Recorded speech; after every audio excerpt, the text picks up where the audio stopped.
In a city ruled by gangs, a small-time crook gets caught in an epic battle of kung fu masters, fierce gangsters, and unstoppable chaos. Brace yourself for insane action, wild comedy, and jaw-dropping fights in Kung Fu Hustle.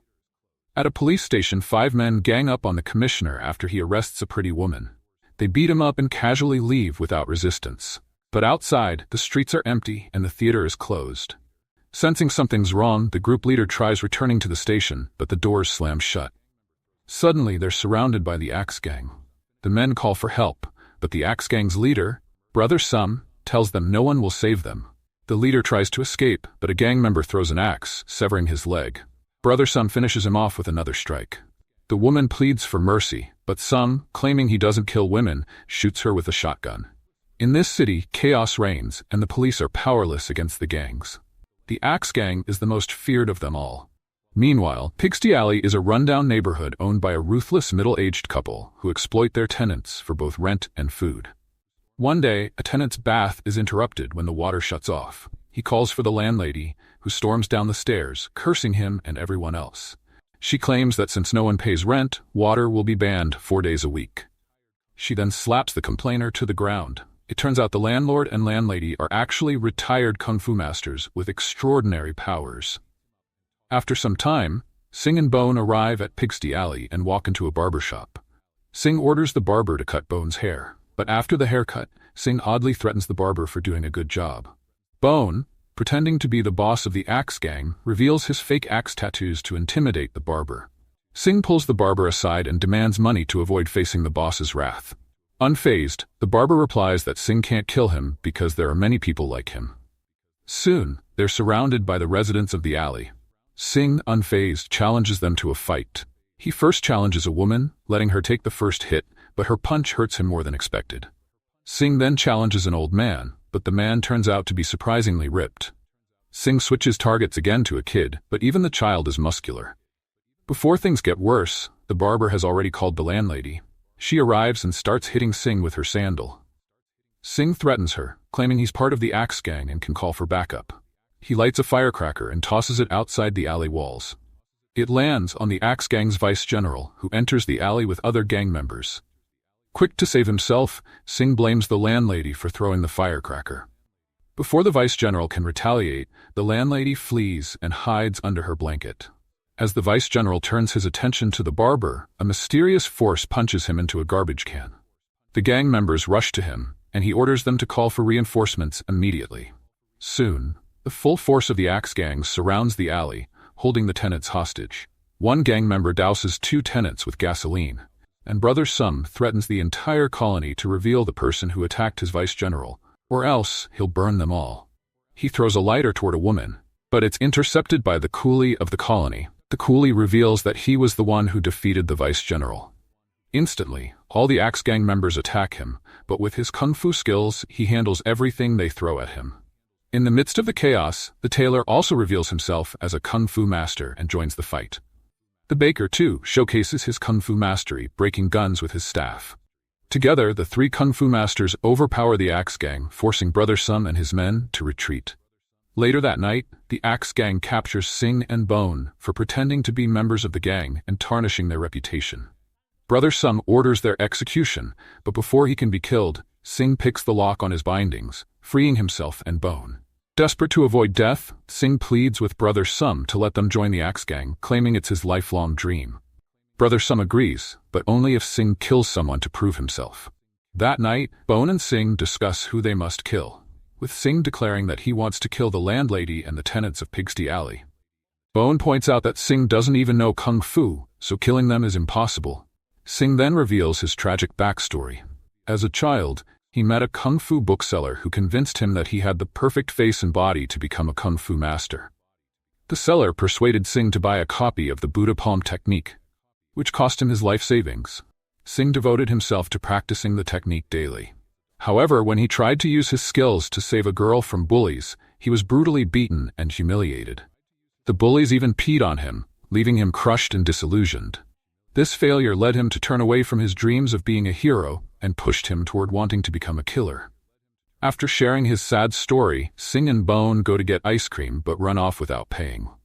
The shopkeeper, a girl named Fong, chases after them, but they escape by hopping onto a tram, teasing her as they leave. The next day, the landlady confronts the three kung fu masters for hiding their skills, accusing them of causing the gang's attack on the alley. An argument erupts between the landlady and Rabbit-Teeth Jane, with other tenants joining in, shouting at the landlady. In a fit of rage, the landlady lets out a scream so powerful that it shatters glass, silencing everyone instantly. Sing and Bone arrive at Pigsty Alley, plotting to kill the landlady. Hiding in a corner, Sing tries to throw a knife at her, but it ricochets and stabs him in the shoulder. Hurt, he asks Bone to take over, but Bone's terrible aim results in him hitting Sing's other shoulder.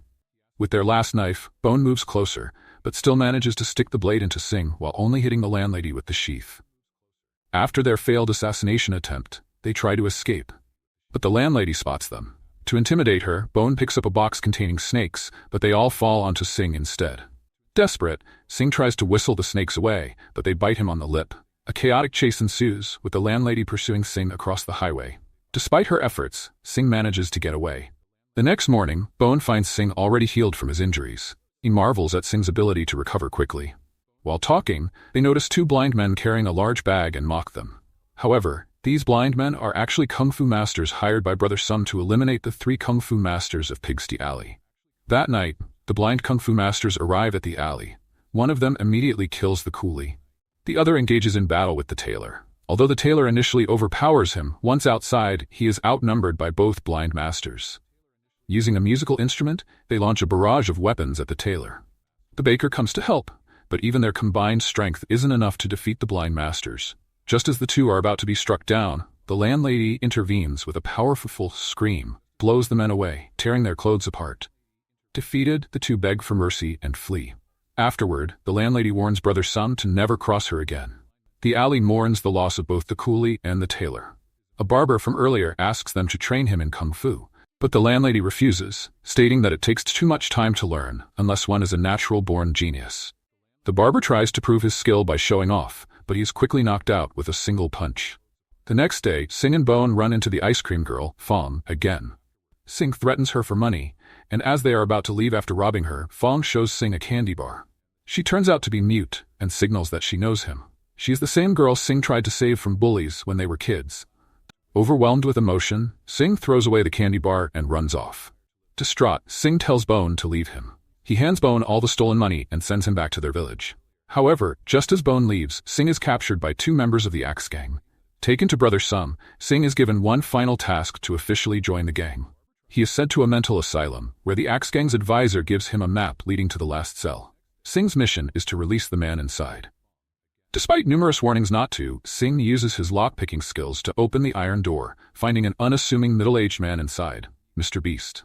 Mr. Beast is taken to the Axe Gang's headquarters, where no one believes him to be a deadly killer. When asked for his price, Mr. Beast replies that he only needs a worthy opponent, not money. Still unconvinced, Brother Sum orders his men to attack Mr. Beast. To everyone's shock, Mr. Beast effortlessly takes the beating, even snatching a gun from one of the gang members. He then shoots at himself, but catches the bullet between two fingers before it can harm him. The Axe Gang is amazed and terrified, showing respect for Mr. Beast's immense power. Suddenly, Mr. Beast walks up to a wall, smashing it with a single kick to reveal a hidden passage to a casino. Inside, the landlord and landlady of Pigsty Alley are waiting, ready for a final showdown with the Axe Gang. An epic kung fu battle ensues, but despite their combined efforts, Mr. Beast is unfazed by their attacks. Even the landlady's powerful scream has no effect, as Mr. Beast absorbs it without flinching. The battle continues, with Mr. Beast easily overpowering both the landlord and landlady.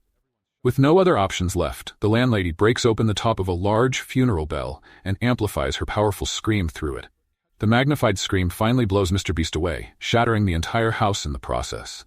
For a moment, it seems like victory, as Mr. Beast acknowledges their strength and bows. But it's all a trick. He attempts to shoot them with his deadly lotus pen. In a swift move, Mr. Beast stabs the landlord and landlady and locks them in a deadly grip. Realizing the danger, Brother Sum commands Sing to attack Mr. Beast. However, instead of complying, Sing hits Brother Sum and then shatters the wooden railing on Mr. Beast's head. This infuriates the Beast, who throws the two masters aside and proceeds to viciously beat Sing into the ground. His blows are so powerful that Sing's face is driven into the concrete floor. While Mr. Beast is distracted, the landlord and landlady manage to rescue Sing and escape. Furious, Brother Sum tries to chastise the Beast, only to be killed with a single punch to the face. Back at Pigsty Alley, the landlord and landlady save Sing using Chinese medicine and acupuncture. They are shocked by how quickly he recovers, noticing something special about him. Outside, Mr. Beast and the entire Axe Gang have surrounded the alley. As Sing fully recovers, he thanks the landlords and helps them rest. Then, determined, he steps out of the room for a final confrontation. A massive battle breaks out between Sing and the entire Axe Gang. Despite being heavily outnumbered, Sing defeats them all one by one with newfound power. The landlord and landlady realize that Sing has unlocked his chi flow and reached his true potential. After defeating all the gang members, Sing calmly approaches Mr. Beast and punches him out of the building. An epic battle between them ensues, with both displaying incredible kung fu skills. For a while, they seem evenly matched, but soon, Mr. Beast reveals his true form by using the toad-style technique, becoming immensely powerful. With one strike, he sends Sing flying into the sky, high above the clouds. In the clouds, Sing receives a divine blessing and remembers the Buddha palm technique he once learned. He comes crashing down to earth with overwhelming force, slamming Mr. Beast into the ground with the Buddha palm. However, before Sing can finish him, Mr. Beast surrenders, admitting defeat. He even tries to trick Sing by attempting to stab him, but another attack leaves a huge palm-shaped hole in the wall beside him.